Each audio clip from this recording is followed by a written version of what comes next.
Hello everybody, Pascal here from Neutrality Studies, and today we read in the news that something that happened many times before is happening again, which is Israel is attacking the capital city of a neighboring country and transforming a government agency into rubble.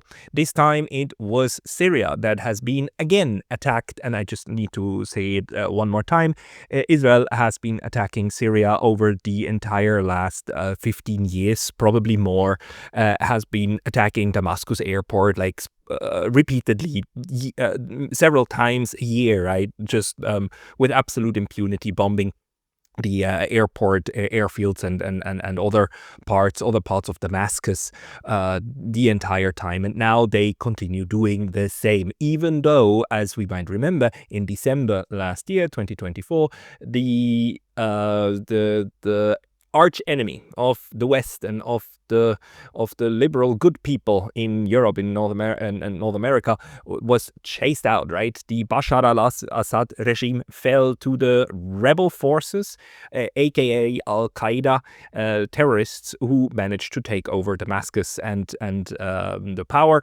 And Mr. Al-Jolani, aka Al-Shara, who had a $10 million bounty on his head by the US until very recently, he took over power. He went into a suit, exchanged the turban and the terrorist beard with a suit and a well-trimmed little beard, and then all was good, right? All was good, because this Al-Qaeda, al-Nusra leader was about to bring peace, stability, and happiness to the country, and he even actually improved ties with Israel, and he didn't intervene. He didn't even protest when Israel then, right after the takeover of power in Damascus, when Israel then attacked all of the military equipment and installations of the outgoing government, and now the new incoming one.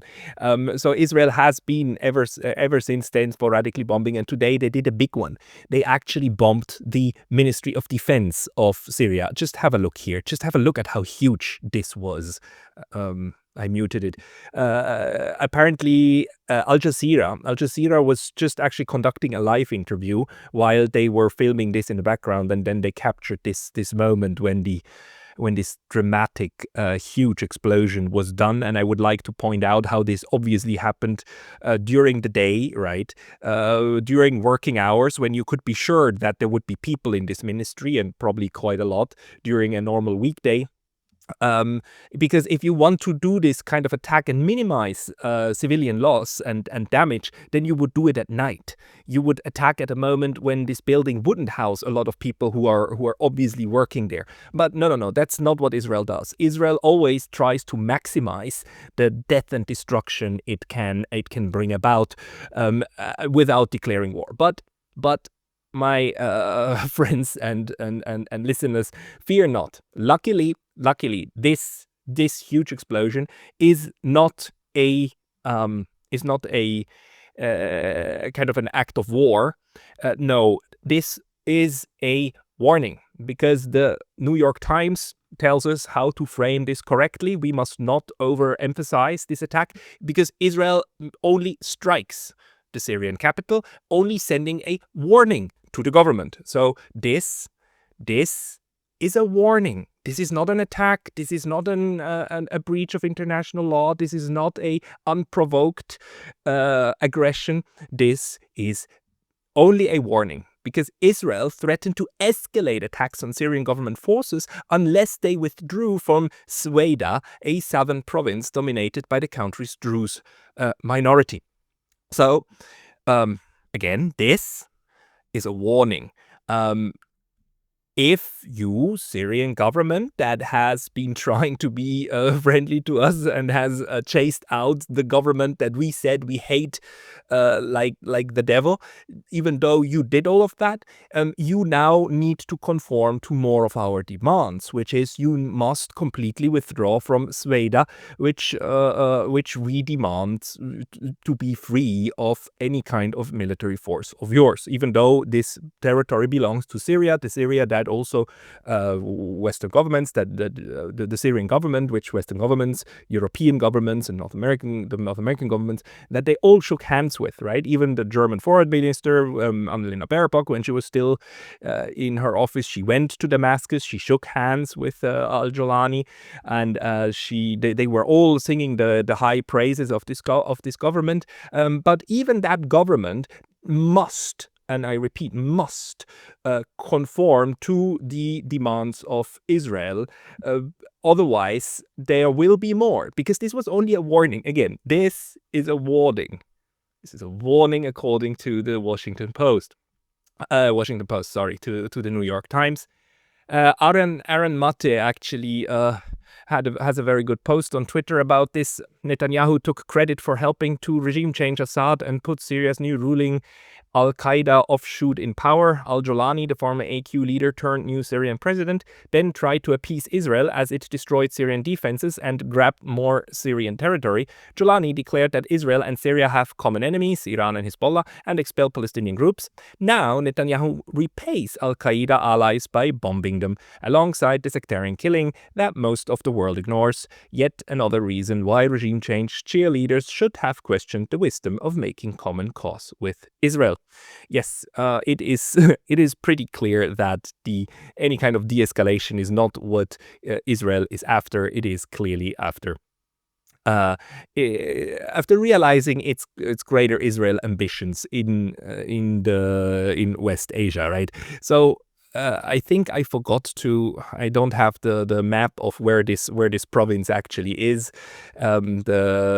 The Sueda province is in the other southern corner of Syria, and if Israel manages to establish actually a military corridor to this region and clip this one off Syrian government force axis as well, then you basically just extend the direct control of Israel from the Golan Heights, the illegally occupied Golan Heights, all the way to the other end of Syria.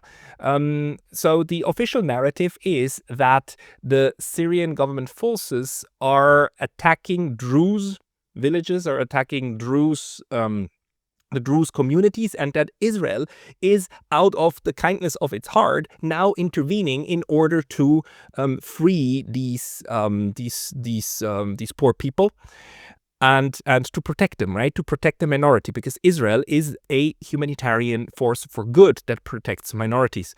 I must show you this one here, because especially on my German Twitter feed, I read a lot of this. It's quite crazy right now how the German bots or German-speaking Twitter immediately picked up on how to frame this illegal attack as a defense of human rights. Please read the translation of what this person, I cannot tell if she's real or not, or if she's a bot or not. It's just quite fantastic how there's now, at least within my feed, like at least 4, 5, 6, 7 profiles that all make exactly this argument here. Can you understand why I love Israel? The person says, the whole world abandons the Druze to their murderers. A single country intervenes, Israel. A single country takes the human rights of minorities seriously. A single country stands in the way of an attempted genocide. And I kid you not, this is the feeds that I'm getting right now, that Israel here is preventing a genocide by the Syrian forces against the Druze minority. Although so far what we know is that the clashes that happened in this region, which are real, and there were unrests and there were deaths, are still significantly under the massacres that happened against the Alawites just a few months ago in other parts of the country and in the east. But now Israel is apparently, according to these Twitter warriors, bots or not, Israel is the defender of human rights and these people. Now Saeed Abbas Araghchi, the foreign minister of Iran, actually made a tweet also about this, putting things into context. Arachi says that unfortunately this was all too predictable. Which capital is next? The rabid Israeli regime knows no bounds and only grasps one language. The world, including the region, must unite to end its unhinged aggression. Iran supports the sovereignty and territorial integrity of Syria and will always stand with the Syrian people. Israel, congratulations. You are actually giving the Iranians exactly what they need in order to reapproach the new Syrian leaders, even though they were fighting against their other proxies. You know, the Iranians will now, of course, try to capitalize on this and see whether or not they can build up ties with the current al-Jolani government, or with people in that group. I have no idea of how realistic that is, but obviously having your Ministry of Defense blown up in the morning hours, like in a busy time, and having probably, again, I mean, this must be dozens of people must have been killed in this strike, right, directly on a capital. I mean, this will increase, let's say, the propensity of the Islamists who just took over Syria to maybe rethink their approach toward Iran and see whether any kind of connections with good old Tehran could be possible. I also must point out that the entire narrative of the Druze being protected here also seems somewhat spotty, because and again, unfortunately I cannot tell you whether or not these tweets are real. I cannot tell you what exactly is spin and what not, but at least some parts of the internet right now says that the Druze themselves are not requesting any kind of intervention on their behalf. There's this tweet here that where apparently a Druze leader from the occupied Golan Heights went into this the Syrian part, and there had a speech that the Israeli government should not bomb their compatriots or their people also in Syria, and that al-Jolani is a problem and is a threat, and that threat was supported by this Western and also Israeli alliance, and that now, but they still do not want any kind of bombardments. The tweet here reads that apparently what this Druze leader here from the Golan Heights is saying, that I came here from the occupied Golan Heights despite the Israeli occupation and its army. What these Takfiri gangs, the gangs of Ahmed al-Shara, are doing of murder cannot be accepted nor tolerated. We hold the Israeli government and the United States responsible because they are the ones who brought al-Jolani here along with America, Turkey and Saudi Arabia. Netanyahu can stop the war within an hour. We don't ask for protection from Israel for anyone. We are protected by God. This would not surprise me if it was true, let me put it this way, because usually people who actually like or love their country, love their fellow the members of their group, they usually do not approve of large-scale mass bombings of their places. Like, these humanitarian interventions are one of the sickest jokes of the liberal West, because it's the excuse, like, saving lives by killing many of the people that you pretend to be protecting, just as it is a sick joke to have these horrible sanctions also on Afghanistan and strangulate Afghanistan economically, all while claiming that you're doing this in order to protect women's rights in Afghanistan, right? You have this double speak constantly, where you justify horrific direct and indirect violence through protecting, through like this argument of protecting people from things that would be even worse. And right now, this is the narrative that Israel is building up. Again, the framing is that all of this is just a warning. Things could get worse. And let me also show you this one here. the the fact that this is not only a attack on Syria, but it also goes hand in hand with the Israelis now intervening even more in Lebanon, which they never left. They never withdrew from Lebanese territory as they were supposed to under this ceasefire agreement, because Israel intervened in sectarian violence in Syria and attacked the Iran-backed Hezbollah militia in Lebanon. I find it always cute how the Western media always needs to bring in Iran. Whatever happens, right? Whoever is being attacked by Israel is automatically being thrown into this this pot, so that we know that this is at the end of the day a fight of good Israel versus evil Iran, and that we know who we have to support, right? So Lebanon again was also attacked, and this New York Times article then tells us that in recent weeks Israel has been intensifying attacks on Hezbollah in what Lebanese officials and diplomats say is an attempt to pressure it to disarm, a core requirement of the fragile truce agreement. Battered by the conflict, Hezbollah says it has already withdrawn its fighters from southern Lebanon, but it has refused to lay down its arms nationwide, insisting that Israel must first stop its near-daily attacks on Lebanon and withdraw from 5 positions in the country's south that it still occupies in violation of the November truce. Israel has said it will keep up attacks and hold on to the positions in southern Lebanon because Hezbollah still maintains an armed presence in the area. This stalemate has raised fears of renewed conflict. The one thing that I cannot comprehend is how these people can write about Israel systematically attacking and bombing places, and they still frame it as if though this was not yet violence, right?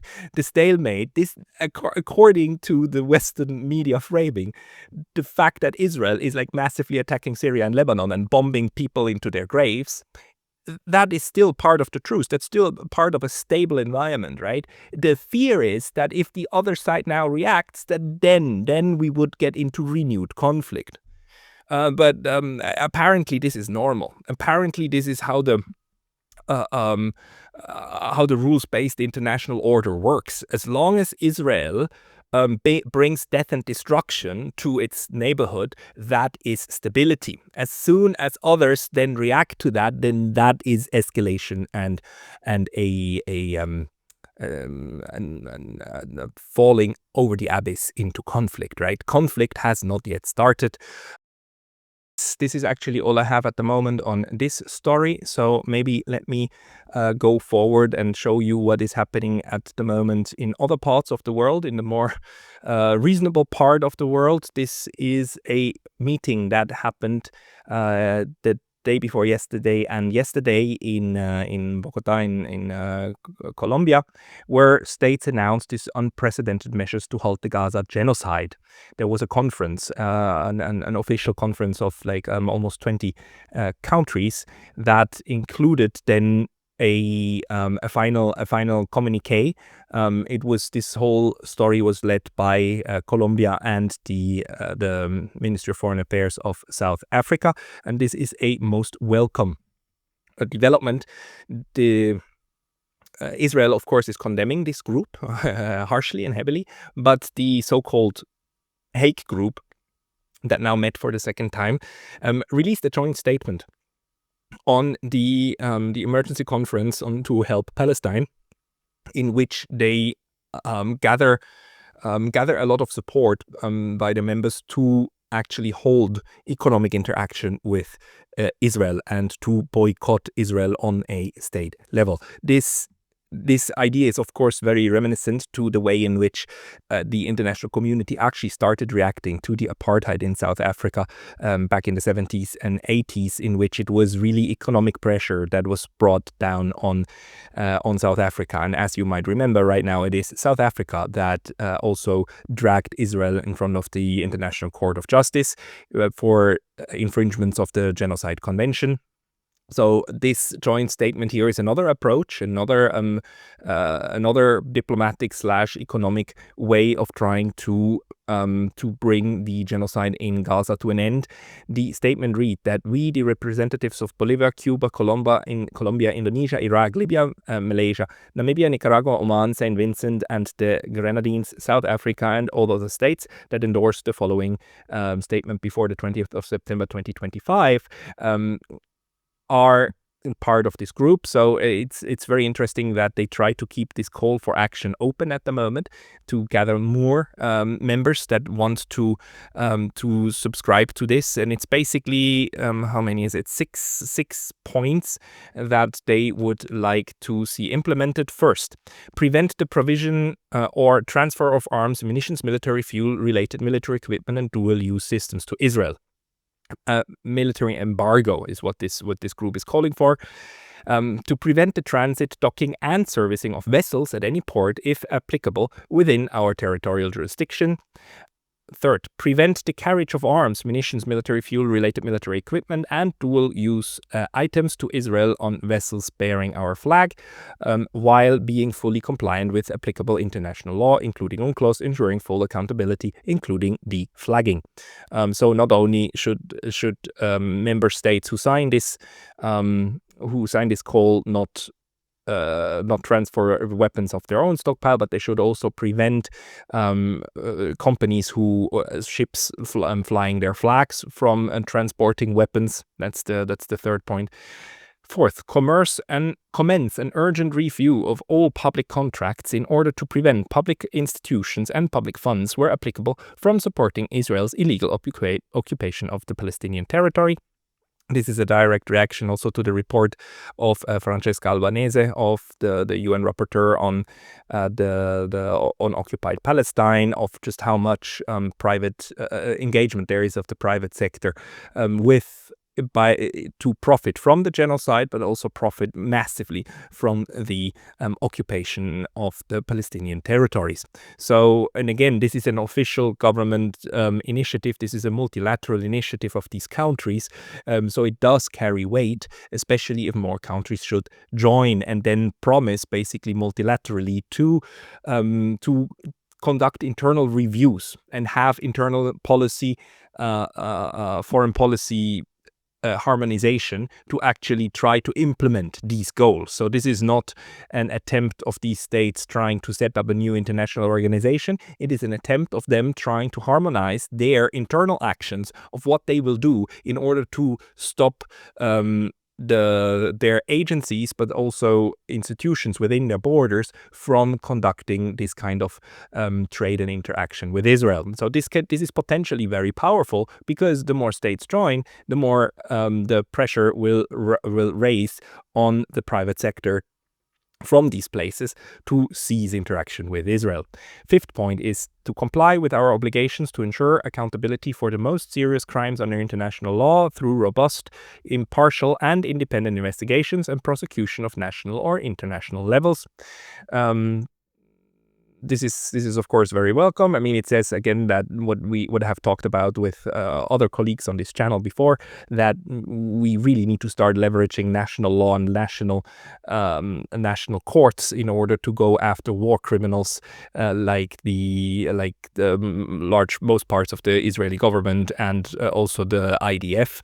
So this is an encouragement of that one, and the sixth point also goes into this direction: support universal jurisdiction mandates as and where applicable in our legal constitutional frameworks and judiciaries. And legal universal jurisdiction is the principle that you can use a local court even without any kind of connection to the place or the people where a crime was committed, in order to go after the perpetrators. So under universal jurisdiction rules in several constitutions or legal frameworks of different states, you sometimes have the ability that a victim that somebody in the name of a victim can bring forward a legal case against somebody in a completely different place, and ask for the court to rule on the alleged crime committed. This is usually not how court systems work, right? In a court usually only rules over crimes committed within its own territory, within a state, right? But if a country has these universal jurisdiction provisions, that opens the door to these courts actually declaring that they do have jurisdiction also over crimes that happened in other parts of the world. And this very much depends on each country. on the legal codes, the constitutional setup of every single country on earth can have such provisions or not. It can allow for universal jurisdictions or not. But what this document here says is that we're available, where this route is possible, that it should be encouraged and should be used. So again, this is not a document that calls for creating some form of international organization or a grouping in order to crack down jointly. It is basically a coordination for individual crackdowns of these member states on the crimes that Israel is committing in its against Palestine. Right. That's what this means. I find this a very positive approach, because it is at least some nations that try to organize something, and it's also interesting that they are not doing it through the UN General Assembly. This is a separate track that they're opening up in order to create a multilateral framework for the at least diplomatic and some economic pressure to be brought down on this crime of crimes that Israel and its supporters in the West are committing. Now, to finish this talk today, I would like to show you just how mind-boggling the propaganda in the West still is. This actually made me literally laugh out loud when I read it this morning, because this type of tweets has been around ever since the war between the Russo-Ukrainian war got worse in 2022, right? Ever since the Russia's military operation, Russia's incursion into Ukraine started. Here, this tweet reads that Russian casualties in Ukraine have reached staggering new levels. Russia's recent casualty rates are the highest since the invasion began. Independent estimates suggest that Russian forces are losing 1,000 to 1,500 soldiers killed or wounded every single day.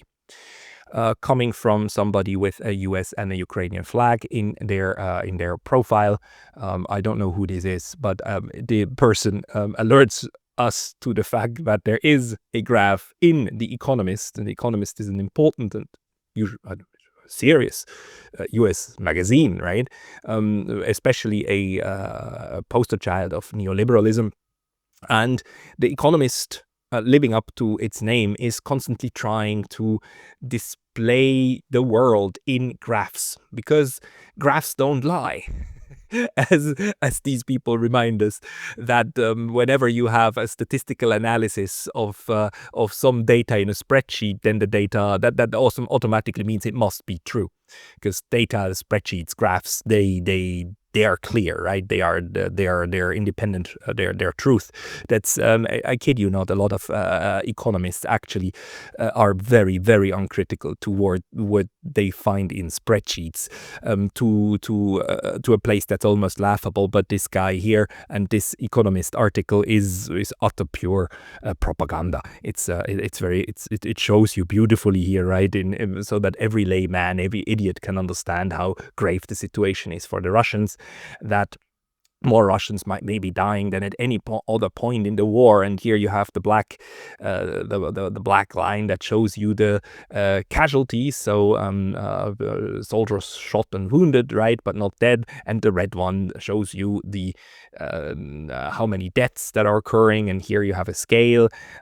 So I suppose they're in the thousands. So 1,000 people a day, and more than 200 people killed every day. And the timeline from early 2022 until today, and you see how this is rising and how the casualty rate is going up. So the narrative that this part of the Western liberal media is peddling is still that the only reason why Russia is having any success at all is because of these human wave attacks, right? Because the utter disregard of Russia for Russian life, for in general for life, but also for Russian life, right? And just throwing Russians into the into their certain death, and that's the brutal way in which this regime under Mr. Vladimir Putin is going forward. And again, this is an absolute ludicrous graph. 1,300 casualties, 2,500 casualties a day. I just want to point out just how ludicrous this is. If we go to the homepage called the homepage is the Global Defense Review, Global Firepower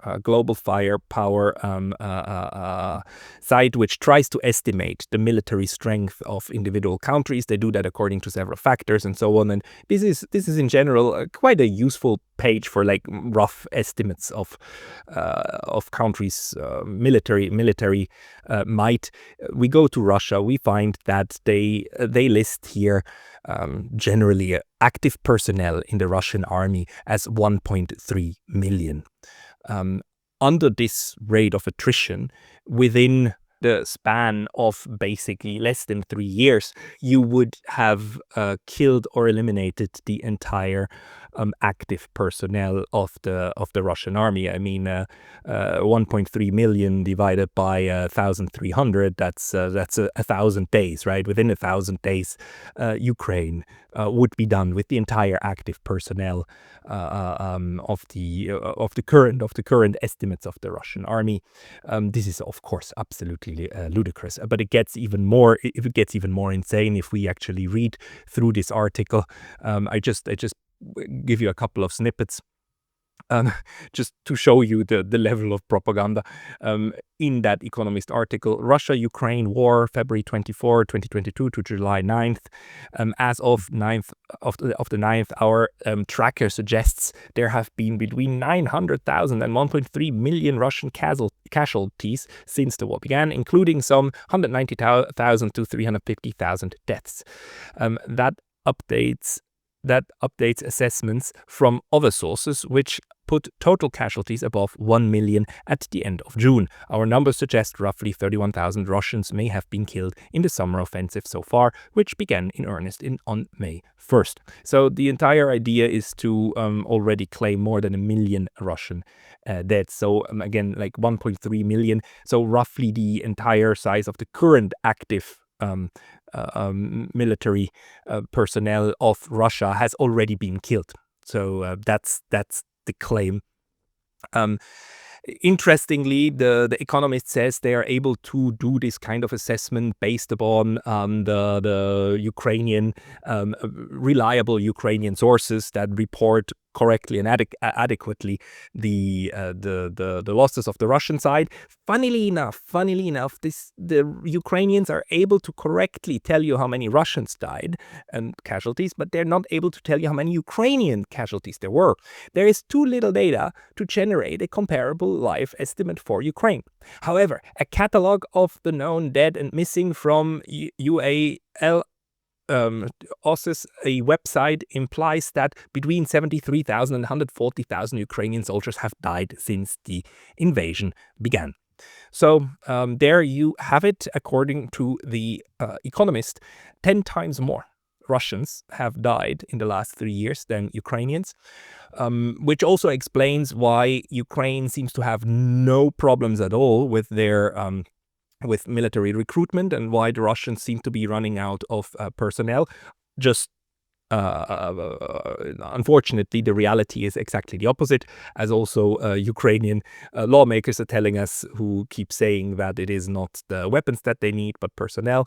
The videos that we see of Ukrainians being dragged from the street, Ukrainian men being dragged from the street by these thuggish military recruiters, speak a different language, and the fact that the size of the Russian army is still estimated, and that's just active duty personnel of the Russians, is still estimated to be exactly the number that this report is claiming that has already died in the war, is also some form of indication.